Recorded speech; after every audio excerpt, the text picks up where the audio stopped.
things, I think one of the things I think most about with Navy SEALs or Green Berets or anybody in the military is their mental resilience. And we are right now in a time where that is crucial. I think we're at a very uncertain time, and I'm trying to right now how to figure out how to metabolize uncertainty, because there seems to be a tsunami of uncertainty. So who better to ask than a Navy SEAL captain how to figure out how to metabolize or deal with some of this significant uncertainty? Any suggestions for us? Yeah, for me, I look at times like this. I truly look at them as an opportunity to grow. I want to own these opportunities. And what do I mean by that? I mean, here we are. We have a choice. We can either be afraid, be concerned, and there's nothing wrong with either of those two responses, but how it manifests itself in our daily lives is key. And in the world I came from, we didn't have the luxury to be afraid. We just couldn't be afraid. You don't have a choice. You're going to be on the battlefield, and things are going to happen regardless if you're ready to go or not. So being afraid will obviously reduce your ability to perform at the highest levels. At the end of the day, it's a choice. Let me repeat that.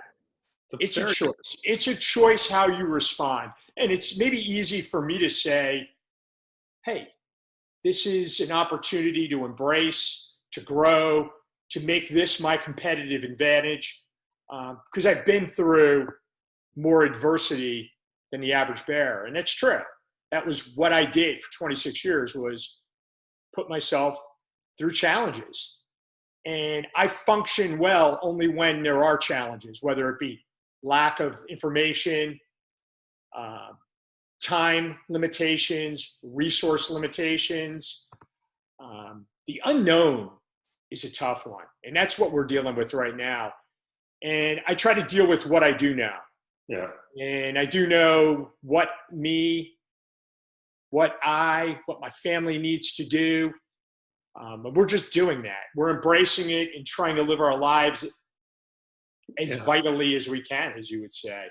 So quick question, and then I'll finish up with the spiritual part of it, but maybe it's just a little bit of a greedy question, and obviously don't tell us anything we aren't allowed to know, but was there ever an engagement or a battle where you just didn't know when it was going to end, and you didn't know how it was going to end? And I think, I don't want to compare the viral outbreak to war, but in some senses, some of us who've never experienced combat feel like we might be in a war with an unknown, unseen enemy.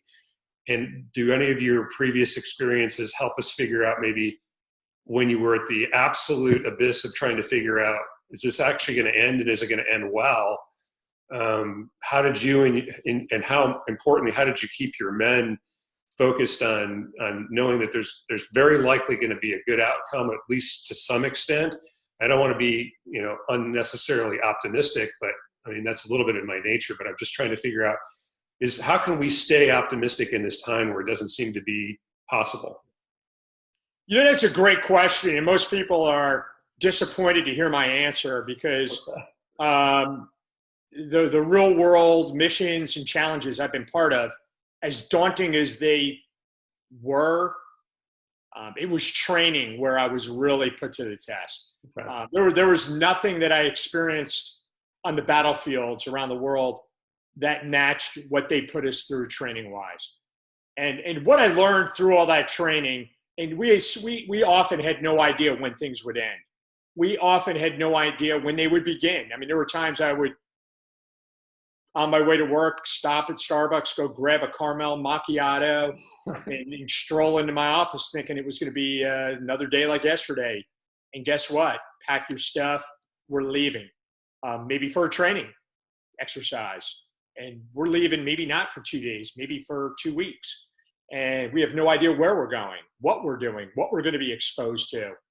And what I learned through all that is worrying about outcomes is the downfall of the mindset of people that run into problems or challenges like this.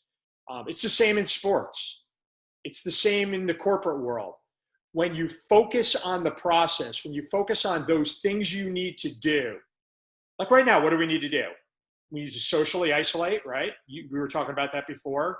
We need to make sure we have all the necessities for our family. I think we're going to be okay in that regard. But, we stocked up on the toilet paper. I'm kidding on that, but half kidding on that. The reality is we need to be ready. Yeah. But it's a process. What are we going to do every day? Let's get your sleep, because sleep now is going to be more important than normal. Maybe get out in the sun for the reasons you mentioned before from the 1918 pandemic challenge. Then, and just do the things we know we need to do. Stay away from grandma and grandpa or our parents if you're our age. Right. And just day after day, and realize, hey, this could go for 2 weeks, 2 months, 8 months. We have no idea. And it really doesn't matter. If you set an expectation on it, a time expectation, you're setting yourself up for problems. Yeah.